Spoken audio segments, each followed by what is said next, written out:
चलते हैं सच्चिदानंद भगवान श्री कृष्णचंद्र जी ब्रज में प्रकट होकर अद्भुत रसमयी लीलाएं कर रहे हैं। कल ब्रह्मा जी का मोह निवृत्त होना, अघासुर के उद्धार से ब्रह्मा जी को आश्चर्य हुआ था कि इस घोर पापी की दिव्य ज्योति भगवान में समा गई। फिर भगवान की बाल लीला देखकर आश्चर्य हुआ।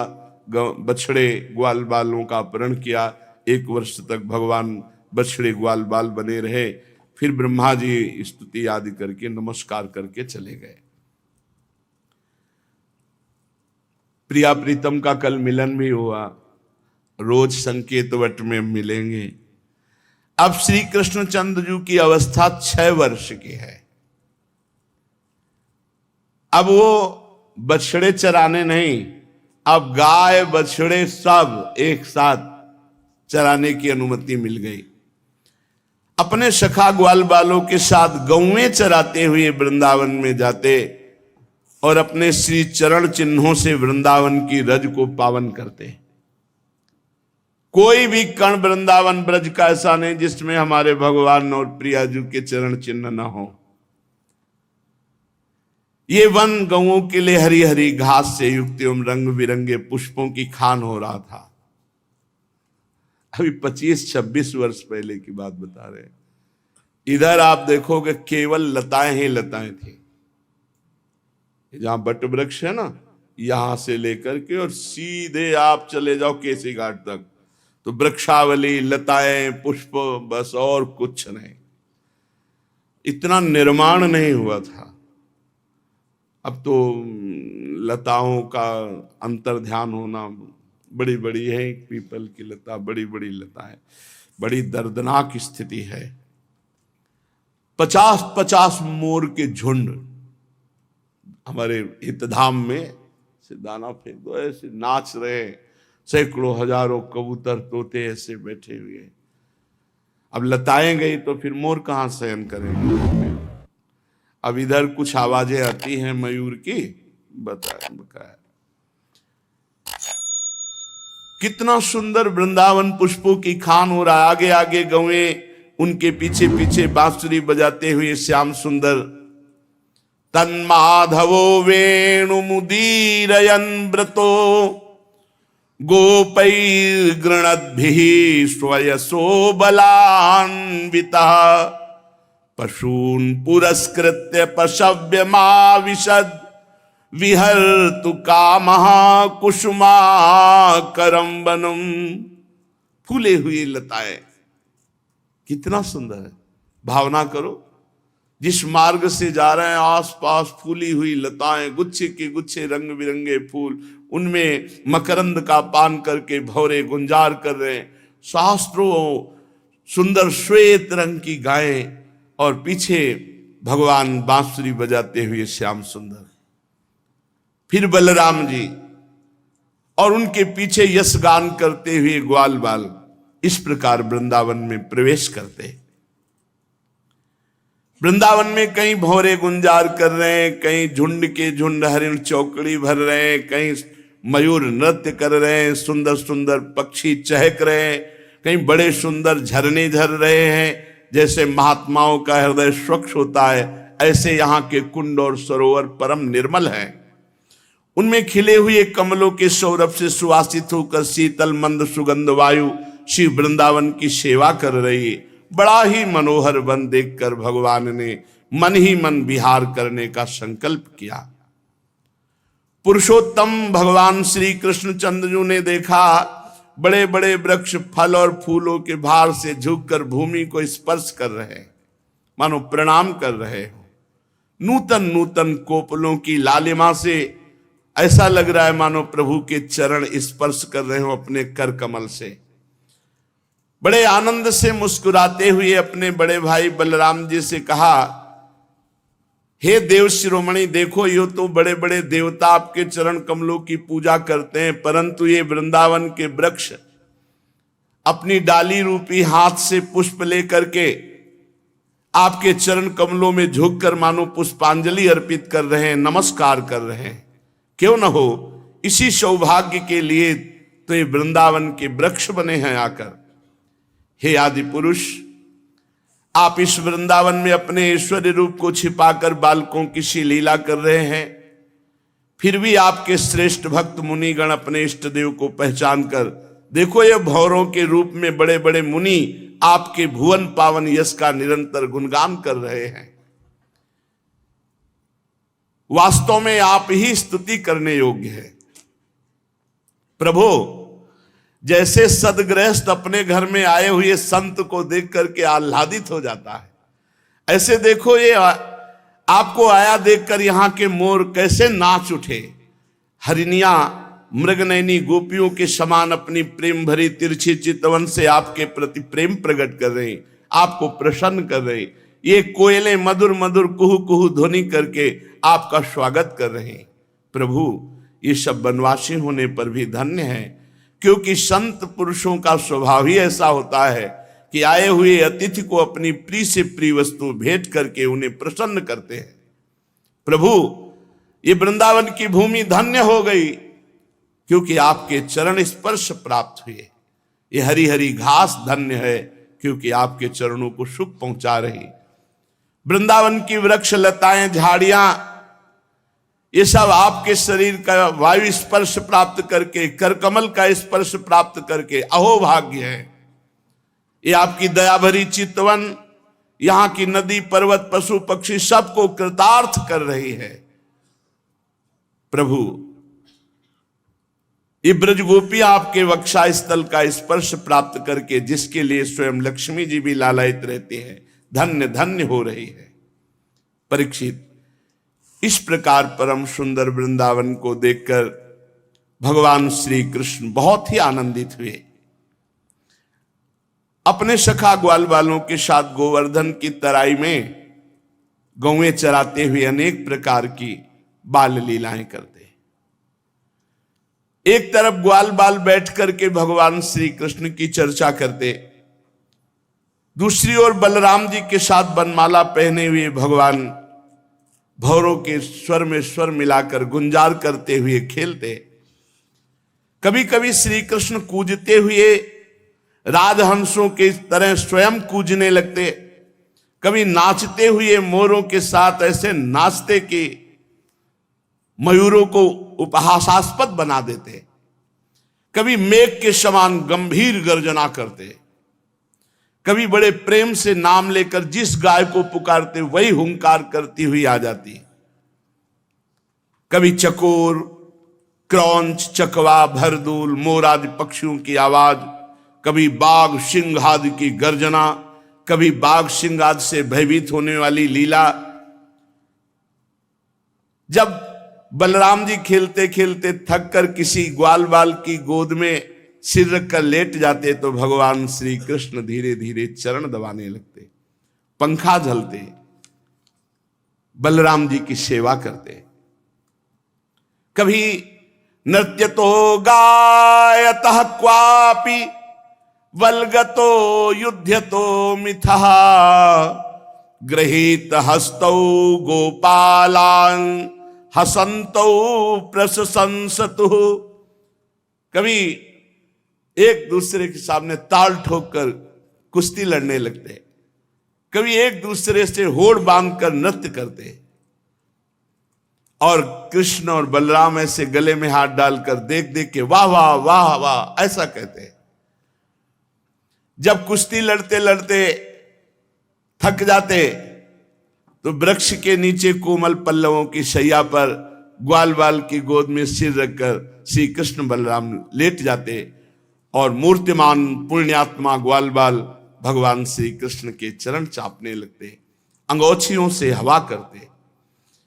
किसी किसी के हृदय में प्रेम की धारा उमड़ाती, वो धीरे धीरे उदार शिरोमणि परम मनस्वी भगवान श्री कृष्ण की लीला के अनुरूप उनको मन को प्रिय लगने वाले गीत गाते।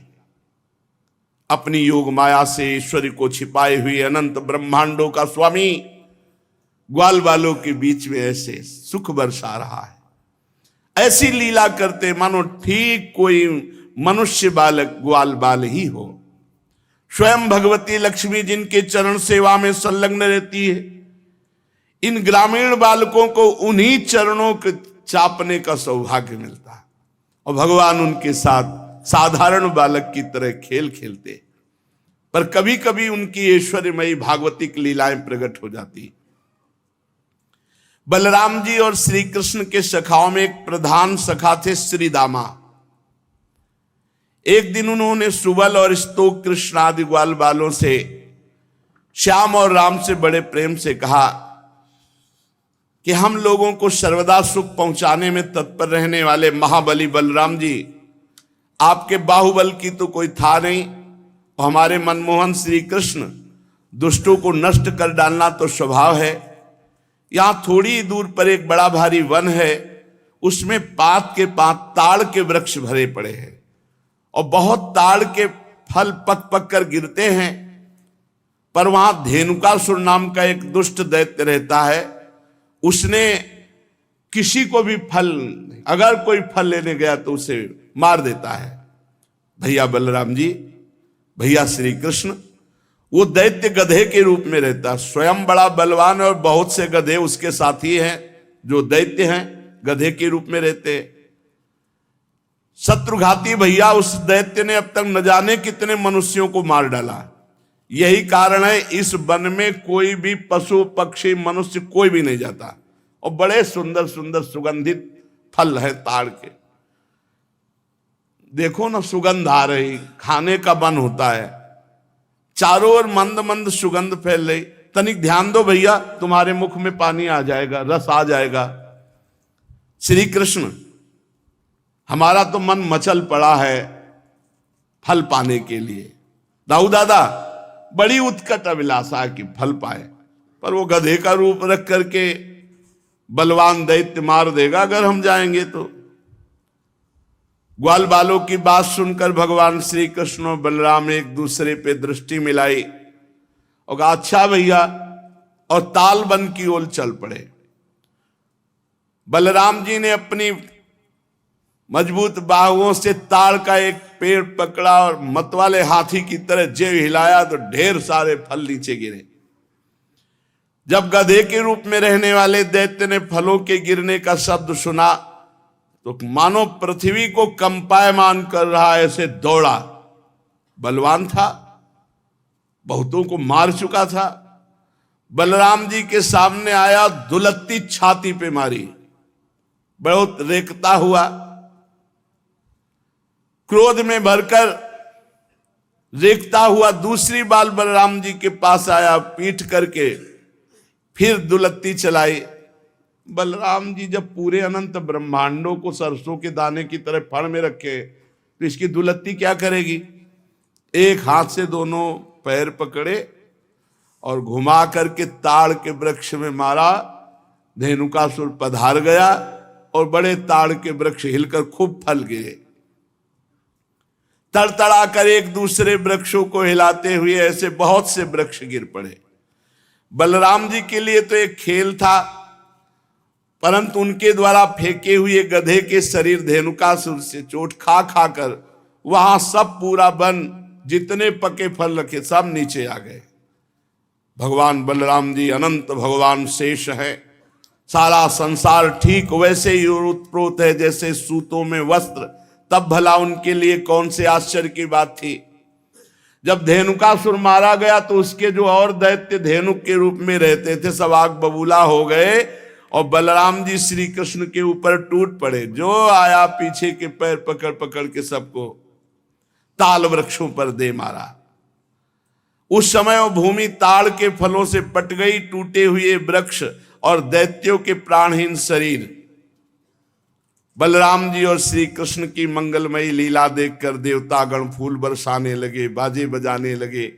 धेनुकासुर मारा गया, उसके अनुयायी मारे गए। अब तो सब ब्रजवासी गोप बालक और गोपजन खूब सुंदर मीठे मीठे ताड़ के फल पाए। इसके बाद कमल दल लोचन भगवान श्री कृष्ण बड़े भाई बलराम जी के साथ ब्रज में आए। उस समय उनके साथी ग्वाल बाल उनके पीछे पीछे उनकी स्तुति करते जाते। क्यों न हो, भगवान की लीलाओं का गायन और भगवान की लीलाओं का श्रवण सबसे जल्दी निष्पाप करता है। निष्पाप करने वाला सबसे बड़ा तीर्थ है भगवान की लीला कथा श्रवण और गायन। जिस समय पीछे पीछे ग्वाल वाल यश गान करते चल रहे हैं, आगे भगवान श्री कृष्ण तम गोरजस्फुरित कुंतल बद्ध बर्ह वन्य प्रसून रुचिरे क्षण चारुहासम वेणुं क्वणन्तमनुगैरनुगीत कीर्तिम गोप्योदिद्रक्षित दृशोभ्यगमन समेता। उस समय भगवान श्री कृष्ण की घुंघराली अलकावली गौओं के खुरों से उड़ उड़ करके रज, माथे पर अलकावली पर, सिर पर मोर पंख का मुकुट और केश पास में सुंदर जंगली पुष्प सखाओं ने गूथे, नेत्रों में मधुर चितवन, मुख पर मनोहर मुस्कान और मधुर मधुर मुरली बजाते हुए ग्वाल बालों के साथ ब्रज में प्रवेश कर रहे हैं।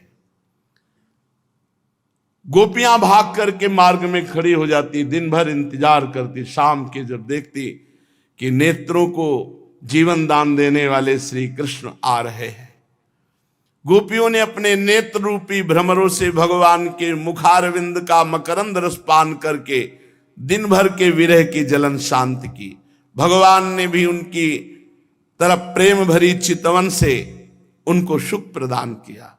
यशोदा मैया रोहिणी जी का हृदय वात्सल्य स्नेह से उमड़ रहा था। उन्होंने बलराम जी और भगवान श्याम सुंदर के घर पहुंचते ही इच्छा अनुसार उनको स्नान कराया, वस्त्र पहनाया, फिर खिलाया पिलाया।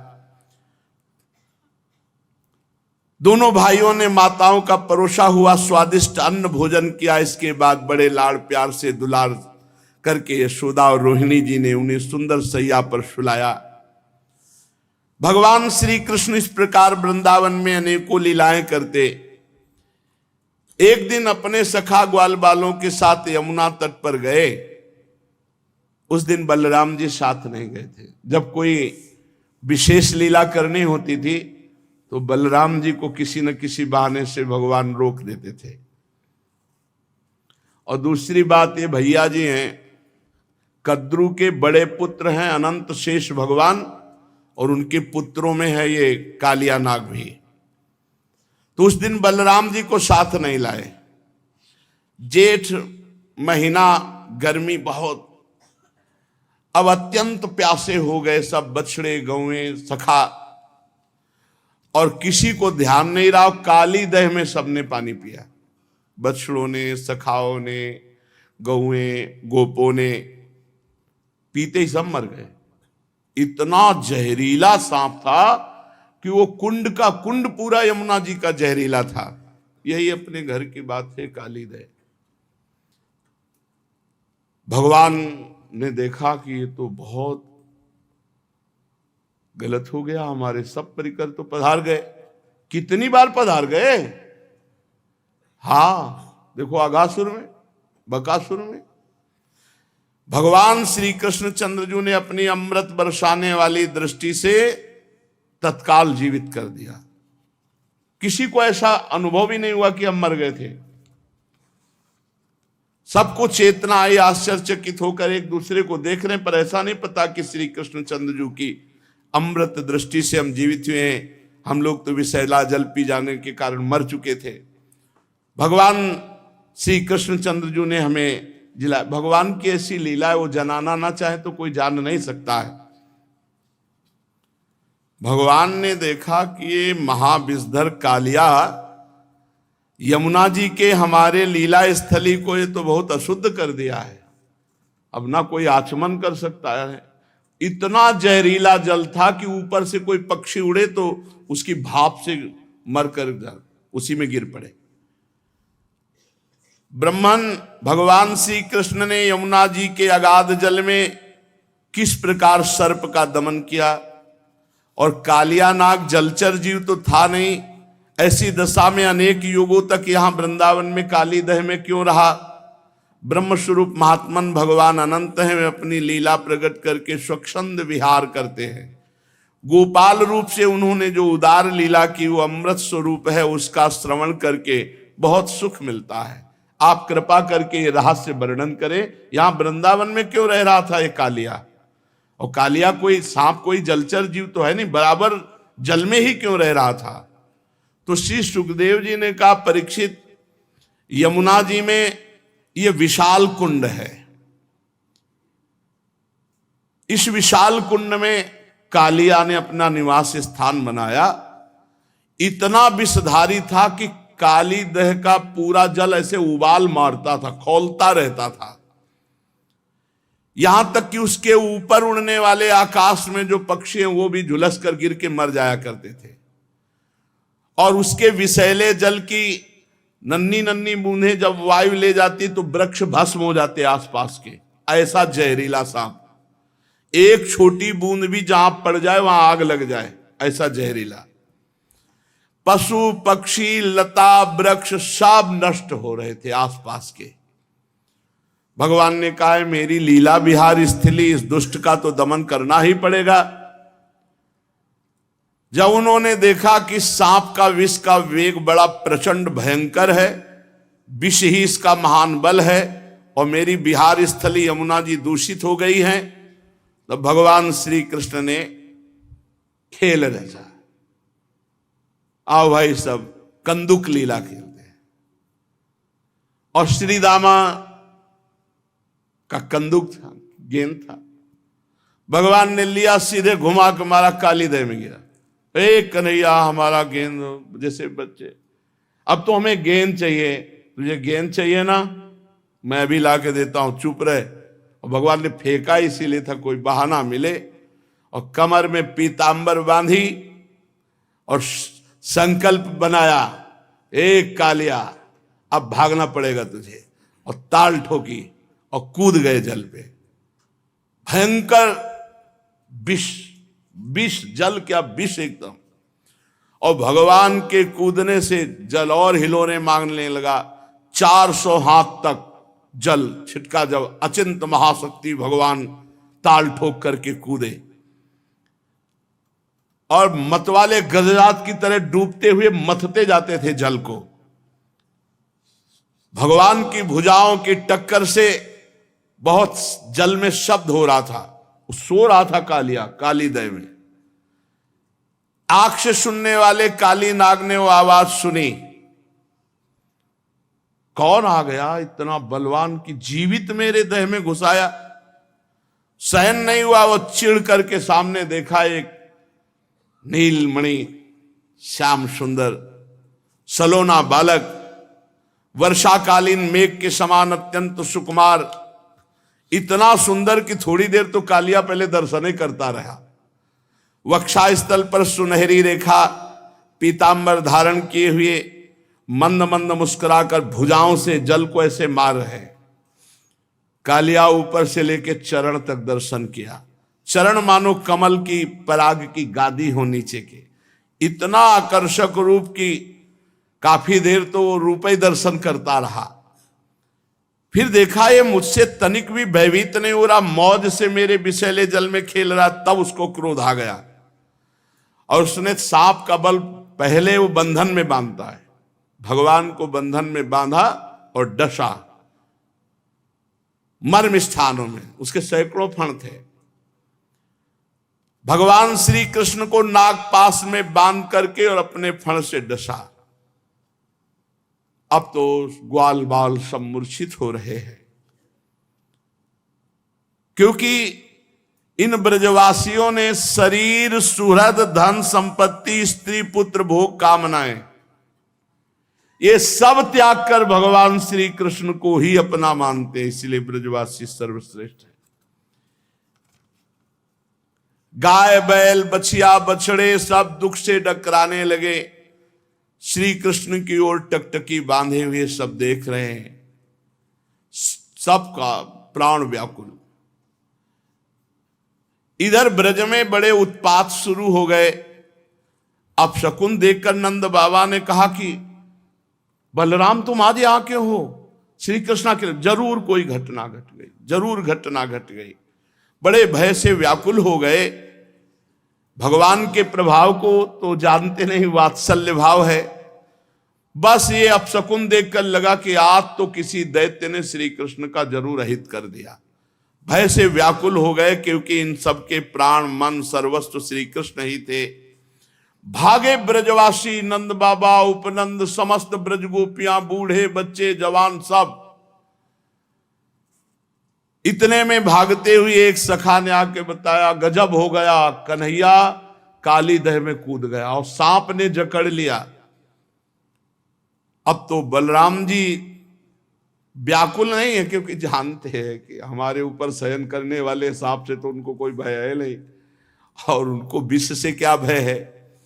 ब्रजवासियों को इतना आतुर देखकर हंसते हुए कहा, तुम धैर्य रखो, श्री कृष्ण कोई ऐसे बालक नहीं है, हम जानते हैं अपने भाई के प्रभाव को, तुम धैर्य रखो। लेकिन ब्रजवासी प्यार जो प्रभु से ही केवल किए हुए हैं, सब यमुना के समीप पहुंच गए, सब देख रहे। बाबा मैया तो कूदने ही वाले थे, बलराम जी ने जबरदस्ती बाबा को रोका, और युवतियों ने, ब्रज युवतियों ने, मैया तो भारी व्याकुल। जब दूर से देखा कि कन्हैया नाग पास में बंधे हुए, तो मैया तो बेहोश हो गई कुंड के समीप ही। नंद बाबा भी मूर्छित जैसे हो गए। भगवान मुस्कान भरी चितवन से इशारा कर रहे, सब शांत शांत शांत। लेकिन हर ब्रजवासी को, मेरे प्राण प्रिय श्याम सुंदर को सांप ने डस लिया, सांप ने कस लिया, मेरे तो प्राण वल्लभ जीवन सर्वस्व है।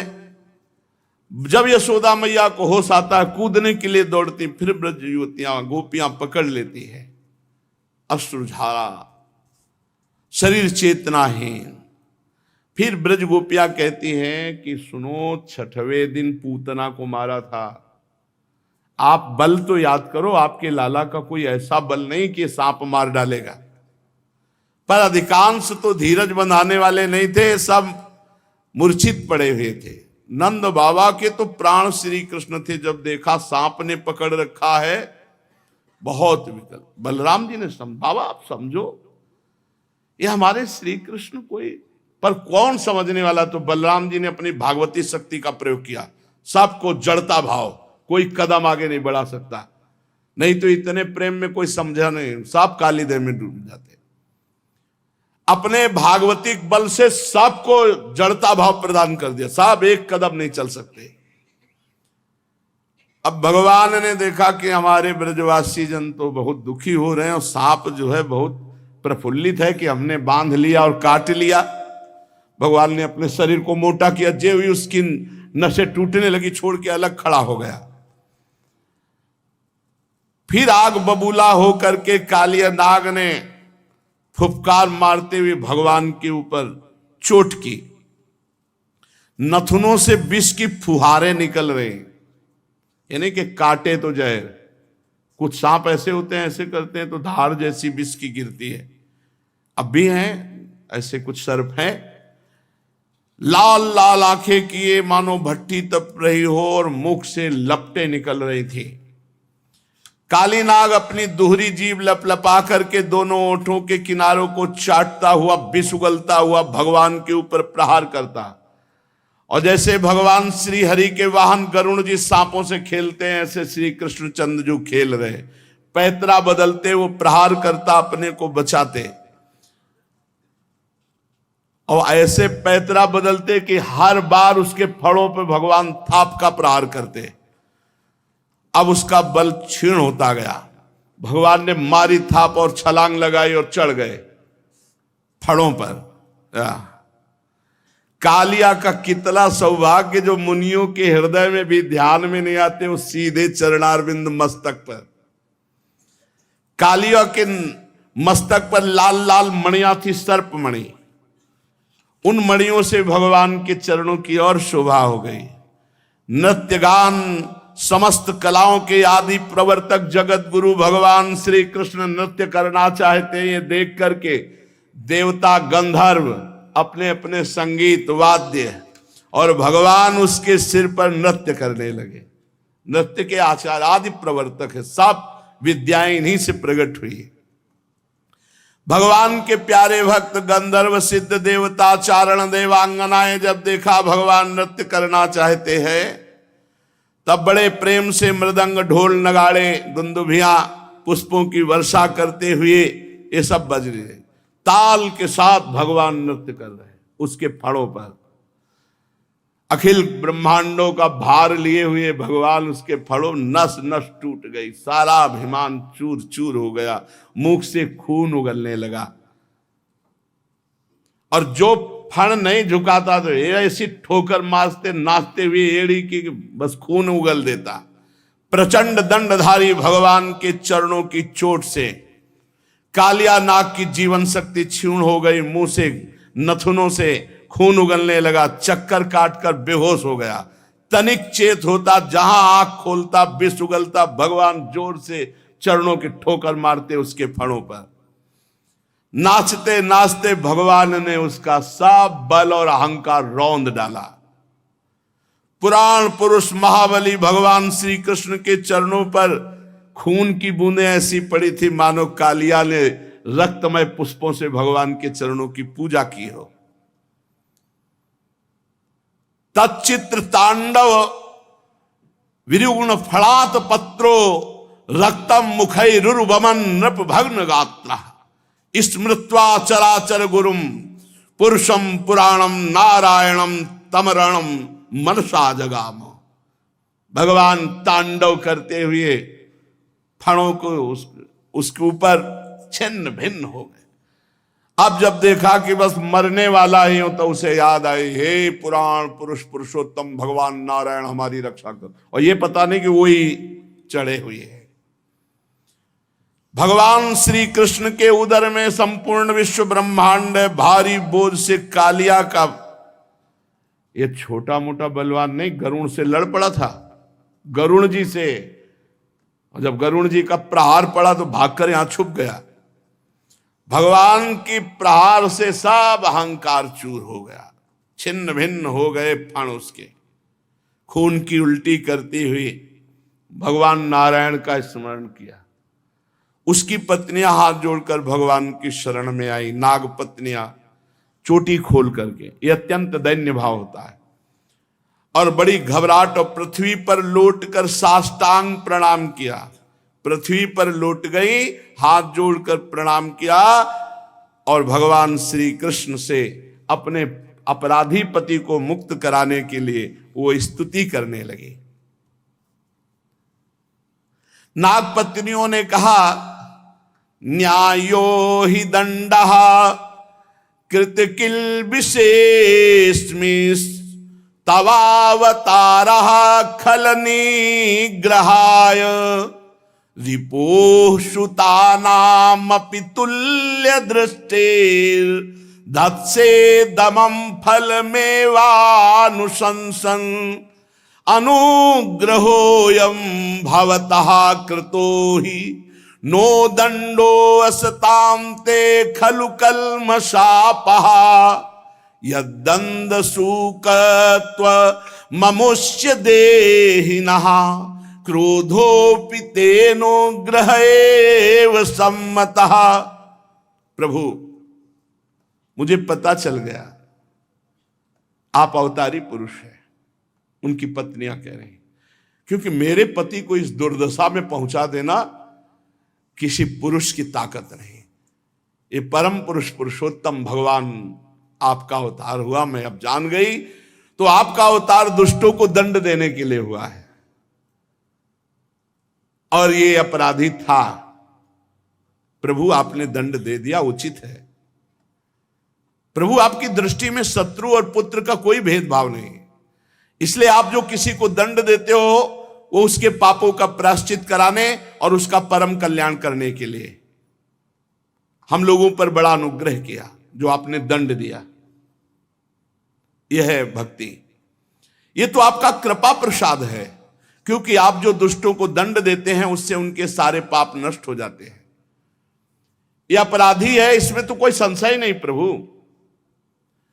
क्योंकि अपराधी ना होता तो इस सर्प योनि को ही न प्राप्त होता। अपराधी तो है ही, इसलिए हम सच्चे हृदय से आपसे प्रार्थना करते हैं कि आप अपने क्रोध का त्याग करके अनुग्रह कीजिए, यद्यपि आपका क्रोध भी अनुग्रह ही है। प्रभु जरूर जरूर इस सर्प ने पूर्व जन्म में मान रहित होकर कोई बहुत बड़ी साधना आपकी की है, क्योंकि आपके चरणारविंद सीधे उसके माथे पे पड़ रहे, इससे बड़े और कौन तपस्वी हो सकता है। ये सब जीवों पर दया करते हुए कोई बहुत बड़ा भजन किया, धर्म किया, तभी तो आप संतुष्ट हुए हैं। आप सबके जीवन स्वरूप आप इसके माथे पे नृत्य कर रहे हैं, इससे बड़ा सौभाग्य क्या होगा। भगवान हम समझ नहीं पा रहे कि हम जैसों की कौन सी साधना हो सकती है और कौन सी साधना का फल हो सकता है कि आपकी चरण धूलि का स्पर्श पाने के लिए बड़े बड़े तपस्वी लालायित रहते हो, आपके चरणों को प्राप्त किया। कितनी चरण रज दुर्लभ है कि स्वयं अर्धांगिनी लक्ष्मी जी भी बहुत दिनों तक समस्त भोगों का त्याग कर नियमों का पालन करते हुए तपस्या की। प्रभु जो आपके भक्त है, चरण अनुरागी हैं, वो न नाक पृष्ठम न च सार्वभौमम न पारमेष्ठ्यम न रसाधिपत्यम न योग सिद्धि रपुनर्भवम वा वांछन्ति यत्पादरजः प्रपन्नाः तदेश नाथाप दुरापमन्यैस्तमोजनिः क्रोधवशोऽप्यहीशः संसार चक्रे भ्रमतः शरीरिणो यदिच्छतः स्यात् विभवः समक्षः। नमस्तुभ्यं भगवते पुरुषाय महात्मने भूतावासाय भूताय पराय परमात्मने ज्ञान विज्ञान निधये ब्रह्मणे अनंत शक्तये अगुणाया विकाराय नमस्ते प्राकृताय च कालाय कालनाभाय कालावयव साक्षिणे विश्वाय तदुपदृष्टे तत्कर्ते विश्वहेतवे। नागपत्नियां विनय कर रहे, हे प्रभु आपके चरण कमलों की धूल की शरण जो ले लेते हैं उनको ऐसा आनंद प्राप्त होता है कि वो स्वर्ग का राज्य नहीं चाहते, वो पृथ्वी की बादशाही नहीं चाहते, वो रसातल का राज्य नहीं चाहते, वो ब्रह्मा का पद नहीं चाहते, वो अणिमाद योग सिद्धियां नहीं चाहते, यहां तक कि जन्म मृत्यु से छुड़ाने वाले कैवल्य मोक्ष की भी इच्छा नहीं करते। स्वामी ये नागराज तमोगुणी योनि में उत्पन्न हुआ है, अत्यंत क्रोधी है, फिर भी इसको आपकी परम पवित्र चरण रज प्राप्त हुई जो दूसरों के लिए सर्वथा दुर्लभ है, जिसको प्राप्त करने की इच्छा मात्र से संसार चक्र में पड़े हुए जीव को संसार के वैभव संपत्ति की तो बात ही क्या मोक्ष की भी प्राप्ति हो जाती है। प्रभु हम आपको प्रणाम करते हैं। आप अनंत एवं अचिंत ईश्वर के नित्य निधि हैं। आप सबके अंतःकरण में विराजमान होने पर भी अनंत हैं। आप समस्त प्राणियों और पदार्थों के आश्रय, सब पदार्थों के रूप में विद्यमान हैं। आप प्रकट से परे स्वयं परमात्मा हैं। हम आपको नमस्कार करते हैं। आप प्रभु सब प्रकार के ज्ञान के अनुभवों के खजाने हैं। आपकी महिमा अपार अनंत शक्ति है। आपका स्वरूप अपराकृत दिव्य चिदानंदमय है। प्राकृत गुणों एवं विकारों का आप कभी स्पर्श ही नहीं करते। आप ही ब्रह्म हैं। हे ब्रह्म स्वरूप श्री कृष्ण, हम आपको नमस्कार कर रहे हैं। आप प्रकृति में क्षोभ उत्पन्न करने वाले काल हैं, काल शक्ति के आश्रय हैं, काल के क्षण कल्पादि समस्त अवयवों के साक्षी हैं। आप विश्व रूप होते हुए इस विश्व से अलग भी हैं, दृष्टा भी हैं। आप इस विश्व को बनाने वाले निमित्त कारण हैं और आप इस विश्व के रूप में बनने वाले उपादान कारण भी है। विश्व बनाने वाले आप और विश्व के रूप में बनने वाले आप। प्रभु आप पंचभूत उनकी तन्मात्रा, इंद्रियां, प्राण, मन, बुद्धि, सबका खजाना चित्ते आप हैं। नमो अनंताय सूक्ष्माय कूटस्थाय विपश्चिते नानावादानुरोधाय वाच्यवाचक शक्तये नमः प्रमाण मूलाय कवये शास्त्रयोनये प्रवृत्ताय निवृत्ताय निगमाय नमो नमः। नमः कृष्णाय रामाय वासुदेव सुताय च वसुदेव सुताय च प्रद्युम्नायानिरुद्धाय शाश्वतां पतये नमः। नमो गुण प्रदीपाय गुणात्मच्छादनाय च गुणवृत्त्युपलक्ष्याय गुणदृष्टेष्व संविदे। और भी बड़ी स्तुति है, शेष चर्चा आगे। भगवान की महिमा का गान करते हुए नाग पत्नियों ने भगवान से प्रार्थना की कि हमारे पति को क्षमा कर दिए। बड़े सुंदर शास्त्र के अनुभूत महापुरुषों के हृदय में जो वृत्तियां होती हैं, ये नाग पत्नियां बड़ी तपस्वी हैं, बड़ी भजनानंदी हैं, जो भगवान की ऐसी महिमा का गान करती हैं, क्योंकि इनको अनुभव है, तभी तो भगवत साक्षात्कार हुआ। तो शेष चर्चा आगे। श्री राधा वल्लभ लाल की।